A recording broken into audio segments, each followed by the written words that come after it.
हकीकत ये है कि जब आरएसएस का फाउंडेशन हो रहा था तो हेडगेवार साहब से पूछा गया था कि देश में अंग्रेजों के खिलाफ लड़ाई चल रही है, तो आपका भी मोर्चा अंग्रेजों के खिलाफ है? क्योंकि उसी टाइम में कम्युनिस्ट पार्टी भी बन रही थी, तो कम्युनिस्टों से पूछा गया तो उन्होंने कहा हम अंग्रेजों के खिलाफ लड़ेंगे और आजाद हिंदुस्तान में समाजवादी समाज बनाने की लड़ाई को आगे बढ़ाएंगे। उसी टाइम में इनका मोर्चा बन रहा था, तो इनसे भी पूछा गया कि आप अंग्रेजों के खिलाफ लड़ोगे? उन्होंने कहा हम नहीं लड़ेंगे। जब उनसे कहा गया कि खुदीराम बोस तो शहीद हो गया, करतार सिंह सराभा तो शहीद हो गया, इन्होंने फांसी पे लटका दिया, वो यंग बच्चे जो है मैदान में उतरे हुए हैं, भगत सिंह और उनकी पूरी टीम जो है वो अंडरग्राउंड लगी हुई है अंग्रेजों के खिलाफ, तो ये सब नौजवान तो मैदान में है। तो उन्होंने कहा कि नौजवान भटके हुए हैं, इनको हम समझाएंगे।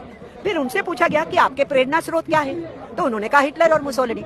फिर इनसे पूछा गया कि आपका फलसफा क्या है, आपकी आइडियोलॉजी क्या है, तो उन्होंने कहा नाजीवाद फांसीवाद।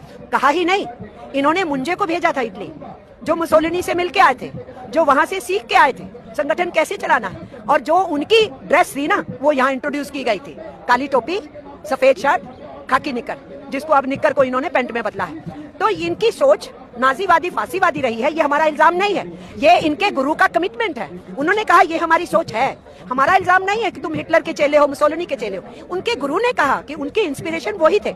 इसलिए जिन लोगों की ये सोच थी और जो ब्रिटिश साम्राज्यवाद से लड़ना नहीं चाहते थे और ट्रेड यूनियंस मैदान में थी और लड़ रही थी, 1920 में AITUC बन चुका था पूरे देश के अंदर, सारे देश की जो यूनियनें थी वो एक राष्ट्रीय झंडे के नीचे आ गई थी AITUC में, तो वो तो लड़ रहे थे। तो अंग्रेजों से लड़के इस देश के मजदूरों ने ट्रेड यूनियन एक्ट लिया 1926 का।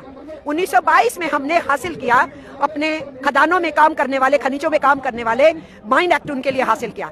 हमने 1923 में कानून अंग्रेजों से छीना, compensation act, compensation and maintenance. हमने 1935 में पेमेंट ऑफ वेजेस एक्ट हासिल किया और उसको लेकर के हम आगे बढ़े, और काम के घंटे सुनिश्चित हो, सामाजिक सुरक्षा दी जाए, भविष्य की पेंशन दी जाए, ये सब चीजों के ऊपर लड़ाई चल रही थी। तो हमारा इल्जाम ये है कि हम तो लड़े, विदेशी हुकूमत के खिलाफ लड़े, हमारा कॉलोनियल माइंडसेट नहीं है जो गवर्नमेंट ने लेबर कोड्स को नोटिफाई करते हुए बोला।